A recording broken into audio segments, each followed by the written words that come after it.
Γεια σας παιδιά! Γεια σας παιδιά! Σήμερα θα κάνουμε άλλο ένα βιντεάκι με θέμα πώς να φτιάξω Facebook. Η συνεργάτρια μου έχει, εγώ δεν έχω, δεν πειράζει. Υγεία. Λοιπόν, καταρχήν πατάτε Facebook.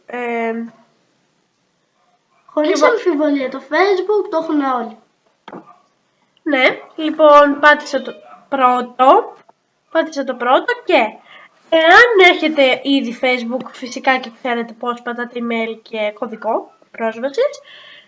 Εδώ πέρα το πατάτε όταν έχετε ξεχάσει το λογαριασμό σας. Αλλά θα πρέπει να έχετε email για να πάτε να σας στείλει τον καινούργιο κωδικό. Λοιπόν, τώρα θα πατήσετε για όνομα και επίθετο. Ναι, θα πατήσετε για όνομα και επίθετο. Θα βάλετε εσείς ό,τι να είναι. Ένα όνομα, ό,τι θέλετε, ή το δικό σας ή κάποιο άλλο. Π.χ. Βάσο, ξέρω εγώ. Και ένα επίθετο. Ένα ό,τι θέλετε εσείς. Οκ. Μετά εδώ θα βάλετε αριθμό κινητού.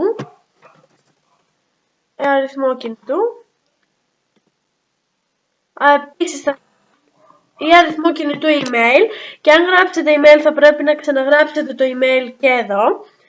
Και εδώ θα βάλετε τον κωδικό πρόσβασής σας που καλύτερα να το ξέρετε μόνο εσείς. Εδώ θα βάλετε την ημέρα γέννησής σας, το μήνα που έχετε γεννηθεί και το έτος. Εδώ το φύλο σας, αν είστε γυναίκα ή άντρας. Θα γράψετε εγγραφή, ναι, στο Facebook. Και κάπως έτσι γίνεται το Facebook. Επίσης να ενημερώσω ότι πολλές φορές μπορεί η εγγραφή να μην γίνει με τη μία και να χρειαστείτε πολλές φορές. Να ξανακάνετε όλη τη διαδικασία από την αρχή. Εμένα π.χ. με πήρε 3 φορές να μου γίνει αυτό. Συγγνώμη, αλλά δεν πειράζει. Κάπως έτσι γίνεται το Facebook. Αυτό ήταν το βίντεο λοιπόν. Like αν σας άρεσε. Subscribe στο κανάλι εάν δεν έχετε κάνει ήδη.